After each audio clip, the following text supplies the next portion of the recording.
In the shadows of New York City's criminal underworld, there existed a man whose smile could charm you one moment and seal your fate the next. A man who rose from the depths of an orphanage to become one of the most feared figures in organized crime. This is the story of Jimmy Burke, the mastermind behind the largest cash robbery in American history at the time. Born to an Irish prostitute and abandoned at the New York foundling home, Jimmy Conway's early life was marked by darkness. Bouncing between foster homes, enduring abuse, and finding solace in the streets, he would emerge as a figure so legendarily ruthless that even Robert De Niro would portray him in the iconic film Goodfellas. But the Hollywood version only scratched the surface of the real Jimmy Burke, a man whose capacity for violence was matched only by his genius for criminal enterprise. A man who could order the murder of his closest friends while maintaining a facade of friendship that kept everyone guessing about his true intentions. Jimmy Burke, a legendary figure in New York City's underworld, was a complex individual whose character was often defined by conflicting traits. Renowned for his charisma, ruthlessness, paranoia, and occasional acts of generosity, Jimmy was immortalized in the 1990 film Goodfellas, portrayed by Robert De Niro. His enigmatic persona left many of his criminal associates guessing about his true intentions. Described as someone who could charm you with a smile while simultaneously plotting your demise, Jimmy's true nature was a mystery to most. He maintained a facade of friendship while harboring a capacity for extreme violence towards those who crossed him. This dichotomy was exemplified by his willingness to order the murder of his closest confidants, as seen in the case of his own best friend, whom he dispatched despite having recently enjoyed his hospitality. While Goodfellas is widely considered to be a faithful portrayal of Jimmy's life, it only scratches the surface of the complexity and darkness that defined his character. Today, we delve into the captivating saga of Jimmy Burke, whose life story unveils a riveting tale of ascent and downfall. Born James Conway on July 5, 1931 in New York City's Bronx borough, Jimmy's origins were shrouded in mystery. His mother, Jane Conway, an Irish prostitute, left him at the New York foundling home, rendering Jimmy unaware of his true parentage. Jimmy spent the first 11 years of his life in a Catholic orphanage for boys, followed by numerous stays in various foster homes where reports from psychiatric social workers indicated he endured physical and sexual abuse. By the age of 12, Jimmy had been adopted by several foster families, making it difficult for him to remember many of their names or faces. At 13, while returning home with his latest foster parents, Jimmy started misbehaving in the back seat. Jimmy's foster father, known for his strict discipline and quick temper, lashed out at him while driving, leading to a fatal car crash. His foster mother, blaming Jimmy for the accident, began to subject him to regular beatings. Despite Jimmy's pleas to the child care agency to relocate him, they hesitated due to his history of multiple relocations. Left with no viable alternative, Jimmy increasingly spent time on the streets, engaging in petty crimes like shoplifting, theft, vandalism, and breaking and entering. Just 2 months after the crash, he faced his first arrest for disorderly conduct at a local playground, though the charge was later dropped. However, within a year, he was convicted of burglary after stealing over $200 from a nearby house, resulting in a 6-month sentence at a juvenile detention center. Jimmy's life became a cycle of incarceration during his formative years, with brief spells of freedom between the ages of 16 and 22, totaling a mere 86 days. However, A ray of stability pierced through the chaos when Jimmy found himself welcomed into the Burke family home in Queens, New York. Here, he experienced the warmth of parental love and respect for the first time, prompting him to adopt their surname as his own. He maintained a close bond with his foster parents, visiting them faithfully on Mother's Day and Father's Day for the remainder of his life. Despite the newfound stability, Jimmy's criminal inclinations persisted. At 17, he forged a friendship with Dominic Sassani, a local gangster affiliated with the Gambino crime family. Together, they delved into various illicit enterprises, including gambling and loan sharking. However, their primary focus was on creating and cashing fraudulent checks. In September 1949, Jimmy's criminal activities caught up with him when he attempted to cash $3,000 worth of counterfeit checks at a Queens bank. Arrested on the spot, Jimmy endured brutal interrogation tactics at the hands of police, who sought to coerce him into implicating Dominic. Despite enduring physical abuse, Jimmy remained steadfast, refusing to betray his friend. As a result, prosecutors placed the full weight of the counterfeit check scheme on him. Sentenced to 5 years in Auburn maximum security prison at the age of 18, Jimmy faced his initiation into the harsh realities of adult incarceration. On his first day behind bars, he was met by a group of intimidating inmates, all allies of Dominic, who commended him for his silence during interrogation. They extended their protection to him and assured him of their support if he encountered any trouble within the prison walls. During his time in custody, Jimmy forged alliances with fellow Mafia affiliates, leveraging his charm to cultivate strong bonds that would prove invaluable in his future criminal endeavors. Rumors circulated about Jimmy's involvement in various underworld activities, including carrying out murders on behalf of influential Mafia figures with whom he shared confinement. Upon his release in 1954, Jimmy's foster father facilitated his entry into the labor force as a bricklayer. The grueling physical work sculpted Jimmy into a formidable presence, standing at 6'3" and weighing 250 pounds. His transformation caught the eye of Paul Vario, a capo in the Lucchese crime family who had received glowing recommendations from Dominic about Jimmy's work ethic and discretion. Under Paulie's guidance, Jimmy transitioned into roles as a loan shark and debt collector, where his charisma and persuasive skills proved invaluable in expanding his criminal enterprises. Jimmy's success caught the attention of Paulie, who granted him permission to establish his own gambling enterprise in Queens' Ozone Park neighborhood. Jimmy's notoriety soared when he administered a brutal punishment to a debtor who refused to settle his gambling debts, breaking every bone in the man's face.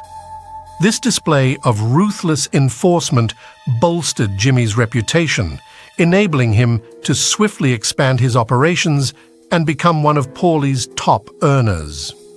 Despite his lucrative contributions to the underworld, Jimmy's Irish heritage barred him from attaining full membership in the Mafia, reserved exclusively for those of Italian descent, with lineage tracing back to the Old Country. Undeterred by this limitation, Jimmy earned a fearsome reputation as one of New York's most formidable figures. This reputation was cemented in 1962 when he crossed paths with Michelle Morong. Their relationship took a dark turn when Michelle confided in Jimmy about her harassment by an ex-boyfriend. Jimmy confronted the man, but his warnings were met with defiance. Unfazed, Jimmy returned with a chainsaw days later and gruesomely dismembered the aggressor. The police, although convinced of Jimmy's involvement, lacked concrete evidence to link him to the crime, which was discovered on the same day as Jimmy and Michelle's wedding. With law enforcement closely monitoring his every move, Jimmy emerged as one of the most menacing figures in the city. While his gambling venture in Ozone Park thrived, he recognized the untapped potential offered by its proximity to JFK International Airport. Many of his debtors were airport employees, presenting Jimmy with an opportunity to expand his criminal enterprises. Jimmy devised a scheme where indebted employees would tip him off about valuable cargo leaving the airport, allowing him and his crew, including Tommy DeSimone and Henry Hill, to hijack the trucks and steal the goods. Employing a blend of intimidation and bribery, Jimmy would then coerce the drivers into compliance, earning him the moniker Jimmy the Gent. With nearly $500 million worth of cargo passing through JFK annually, Jimmy's operation flourished, positioning him as the premier figure in airport theft. Utilizing fear as a potent tool, Jimmy instilled loyalty among his collaborators, with dissenters meeting gruesome fates as warnings. Corrupt officials on his payroll ensured any attempts at whistleblowing were swiftly neutralized. Union leaders and foremen who became suspicious faced similar consequences, their demise serving as a stark reminder of Jimmy's influence and ruthlessness.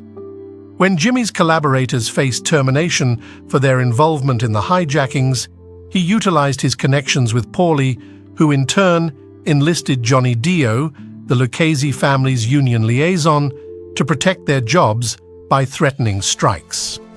This ensured the continued loyalty of his insider network. With his lucrative hijacking operations booming, Jimmy's services became so valuable that both the Lucchese and Colombo crime families reached a historic agreement to share his expertise. This unprecedented collaboration between two Italian crime families further elevated Jimmy's status as a formidable force in the criminal underworld. In January 1967, Henry Hill, operating at the Air France terminal, received another valuable tip from Bobby "Frenchie" McMahon, the cargo foreman known for his collaboration with Jimmy. Bobby revealed that Air France regularly transported large sums of American cash exchanged for French currency, stored temporarily in the cargo office without adequate security due to ongoing construction. The untraceable cash, totaling $60,000 in each white canvas bag, presented an irresistible opportunity for a heist. Upon receiving the tip, Jimmy swiftly organized a team for the robbery.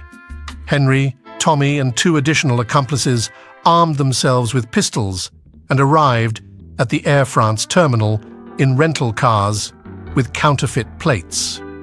Their plan was to swiftly seize the money before making their escape. Upon arrival at the cargo office, Jimmy's crew quickly realized that their original plan was unfeasible due to the overwhelming presence of employees and the lack of manpower to subdue them. Despite the visible stacks of money inside, they left empty-handed that night. In the following days, Henry brainstormed with Bobby for an alternative approach. Bobby explained the security measures surrounding the newly completed cement storage room, emphasizing the guards' strict control over the only key. Recognizing the need for a discreet solution, the crew devised a plan to obtain the key, make a copy, and return it unnoticed. Bobby befriended the guard and arranged a night out at a local bar, providing the perfect opportunity for Henry and the others to execute their plan. While the guard was away, they swiftly acquired the key, made a copy, and discreetly returned it before the guard's absence was noticed. After an unsuccessful search for the key in the guard's apartment, Jimmy grew impatient, realizing that the guard kept it on his person at all times. Determined to secure their payday, Jimmy contemplated a plan involving kidnapping the guard, stealing the money, and eliminating him afterward. However, Henry's observation about the guard's penchant for adult magazines sparked Jimmy's imagination. A few days later, Bobby arranged a rendezvous between the guard and a Natalie Wood look-alike prostitute at the Jade East Motel near JFK. Bobby excused himself, leaving the guard and the woman alone in the room.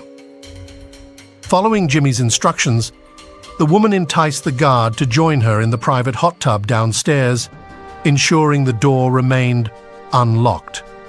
As the guard eagerly obliged, the woman slipped away momentarily while Henry swiftly located the guard's key ring hidden in his pants.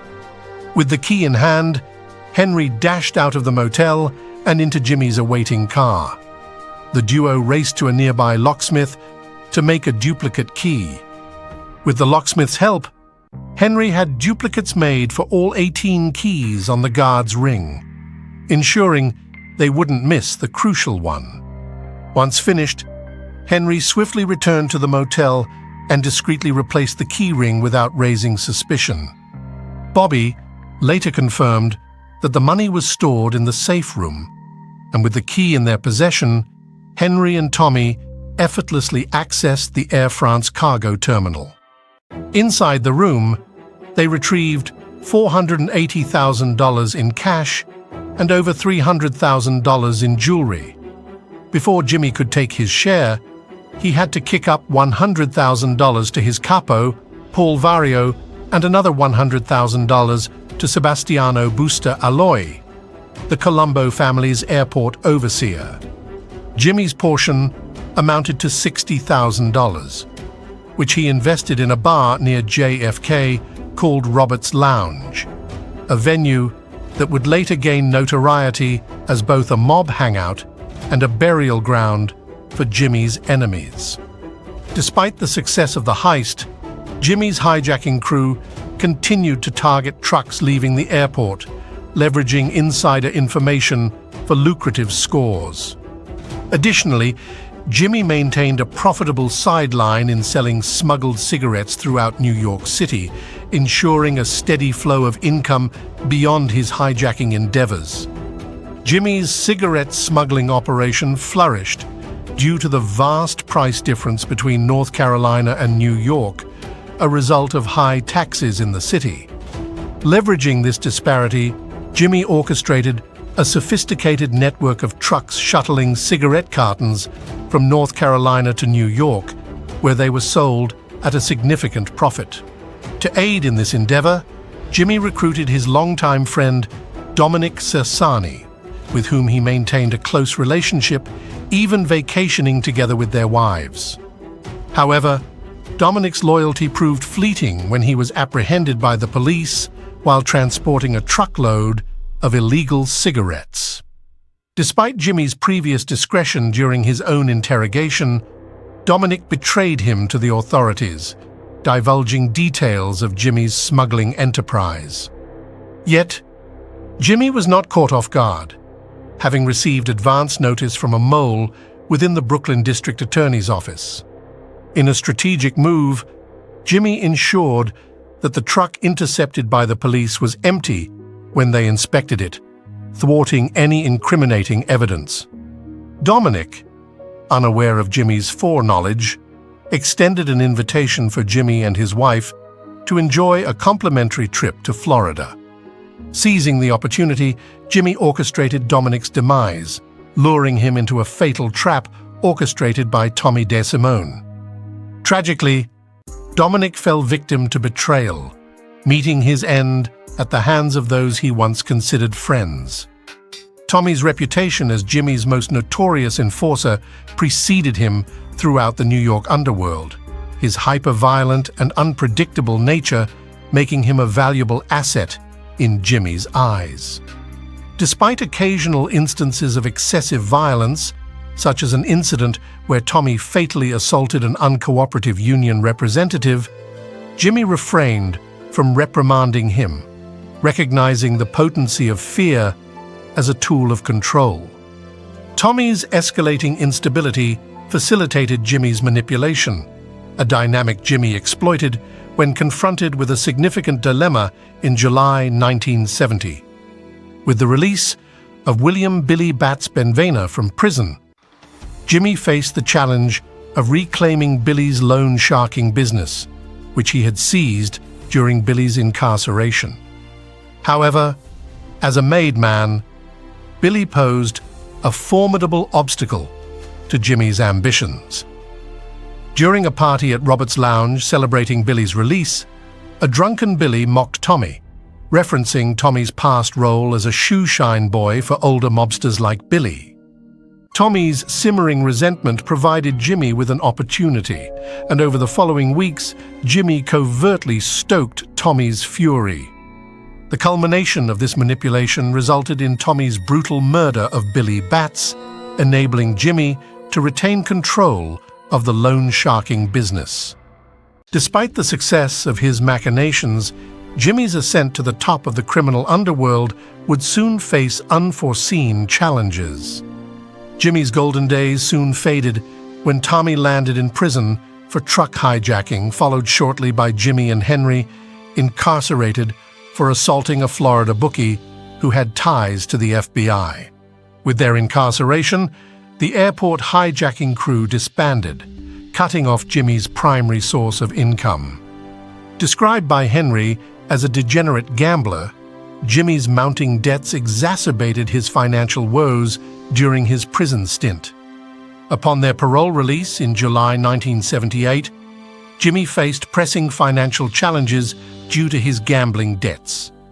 However, Henry's prison connections proved fortuitous when he befriended Philadelphia mobster Paul Mays, who proposed an unconventional scheme involving college basketball betting. The plan entailed betting against the spread in games where two members of the Boston College Eagles agreed to manipulate the margin of victory to fall short of bookmakers' odds. Henry and Jimmy placed discreet bets with various bookies nationwide to avoid suspicion. To execute the plan effectively, Henry enlisted the help of a trusted bookie acquaintance. With the stage set, Jimmy saw an opportunity to alleviate his financial strain and eagerly joined forces with Henry and Paul in the illicit scheme. In exchange for their assistance, the players received $2,500 per game, while Jimmy's crew raked in over $1 million throughout the season. However, an even more lucrative opportunity presented itself to Jimmy when Marty Krugman, the bookie, revealed a tantalizing tip from a client, Louis Werner. Werner, a shipping supervisor at JFK International for Lufthansa, had been drowning in debt due to his estranged wife, girlfriend, loan shark, and a hefty gambling habit. Owing Marty $20,000, Werner hinted at a colossal heist opportunity at Lufthansa's cargo terminal. Like Air France, Lufthansa transported untraceable American currency from overseas, stored in a vault. Werner claimed that during the night shift's lunch break at 3 a.m., the entire staff congregated in the employee lounge, leaving the vault vulnerable to a well-planned heist. Henry brought the tip to Jimmy, who wasted no time assembling a team of his most proficient hijackers. Knowing the risks involved, Jimmy meticulously planned every detail, aware that failure could result in lengthy federal prison sentences. Under the cloak of darkness on the evening of December 11, 1978, a nondescript black Ford van approached the perimeter of the Lufthansa cargo terminal at JFK International Airport. Its engine hummed softly, barely audible over the ambient sounds of the night. Inside the van, Tommy and Bobby McMahon, along with their masked accomplices, prepared for the meticulously planned heist that would soon unfold. As they neared the gate, Tommy's steady hand wielded bolt cutters, expertly severing the padlock that barred their entry. With a quiet click, the gate swung open, granting them access to the sprawling expanse of the cargo terminal. With practiced precision, they maneuvered the van into position, ensuring it remained concealed from prying eyes. With a nod from Tommy, the crew disembarked, their footsteps muffled by the soft crunch of gravel underfoot. Clad in masks to conceal their identities, they moved swiftly and silently, like shadows in the night. Their mission was clear: infiltrate the terminal, seize the valuable cargo within, and vanish without a trace. Inside the terminal, the dim glow of fluorescent lights cast long shadows across the deserted corridors. The air was thick with anticipation as the gunmen advanced, their senses heightened with every step. Suddenly, their path intersected with that of an unsuspecting employee, oblivious to the imminent threat lurking in the shadows. In an instant, the gunmen pounced, their movements swift and coordinated. The hapless employee was swiftly subdued, his protests silenced by the cold steel of a gun pressed against his temple. With practiced efficiency, they bound and gagged him, ensuring his compliance as they pressed forward. Their journey led them to the lunchroom, where 5 more employees unwittingly awaited their fate. With a calculated display of force, the gunmen seized control, methodically restraining each individual and rendering them powerless to resist. The room fell silent, save for the muffled sounds of struggle as the hostages were subdued. Interrogating the supervisor, the gunmen gleaned crucial information about the terminal's layout and personnel. Armed with this knowledge, they methodically located and secured the remaining employees, ensuring that no one could impede their progress. With the hostages under control, the crew turned their attention to the vault, the ultimate prize that lay at the heart of their audacious heist. Guided by the trembling hand of the manager, they approached the imposing steel door, its formidable presence a testament to the wealth it safeguarded. With a trembling hand, the manager inserted the key, the metallic click echoing in the tense silence of the room. As the heavy door swung open, revealing the tantalizing treasure within, a collective gasp escaped the lips of the gunmen. Before them lay 72 boxes, each brimming with the promise of untold riches. With the vault breached and their objective within reach, the gunmen wasted no time in securing their bounty. Each man sprang into action, methodically loading the crates of cash onto waiting carts, their movements swift and efficient. As the last box was loaded and the vault sealed once more, a sense of triumph washed over the crew. Their daring heist had succeeded beyond their wildest dreams, securing a fortune that would forever alter the course of their lives. With their precious cargo in hand, they melted back into the shadows, vanishing into the night as swiftly as they had come, leaving behind only whispers of their audacious feat. Following Werner's instructions, the men swiftly loaded the stolen cash into the waiting van, their movements efficient and methodical. Forming a line between the vault and the vehicle, they passed box after box of money, their hearts pounding with the exhilaration of the heist.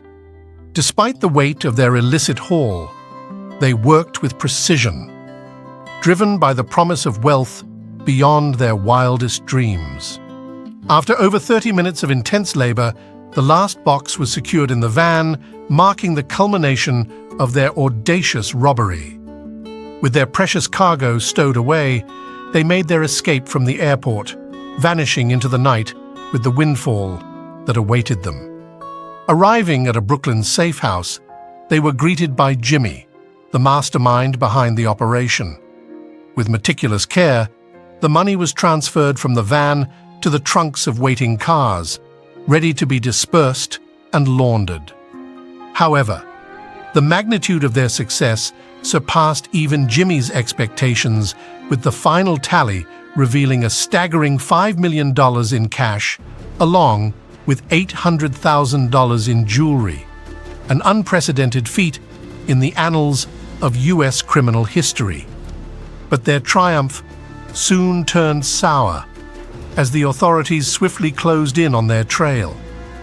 Jimmy's reputation as the preeminent airport robber in the city made him an immediate suspect, and suspicions were confirmed when the getaway van was discovered just days later.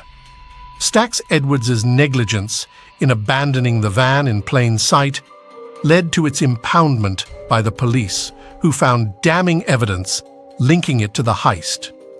With the net closing in, the authorities sought to apprehend Stax Edwards in hopes of securing his testimony against Jimmy and his crew. However, before they could reach him, Tommy intervened on Jimmy's orders, silencing Stax forever. Despite Tommy's desperate attempt to protect their secrets, the FBI had already identified Jimmy and his associates as the prime suspects, marking the beginning of their downfall. Escalating pressure from law enforcement led to unprecedented surveillance on the Roberts Lounge crew, with helicopters and unmarked cars shadowing their every move. All their communication channels, from phones inside the lounge to nearby payphones, were tapped.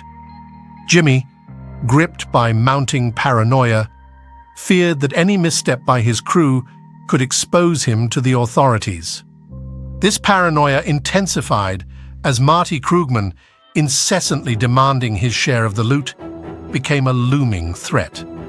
Convinced Marty might flip, Jimmy orchestrated his disappearance on January 6th, leaving no trace behind. To alleviate suspicion and offload cash, Jimmy ventured into the drug trade, purchasing $500,000 worth of cocaine from Florida dealer Richard Eaton. However, the product turned out to be counterfeit.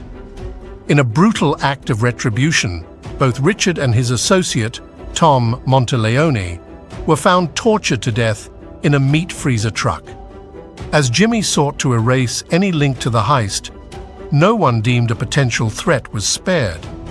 Louis Kafora, a former associate turned liability, met a grisly fate.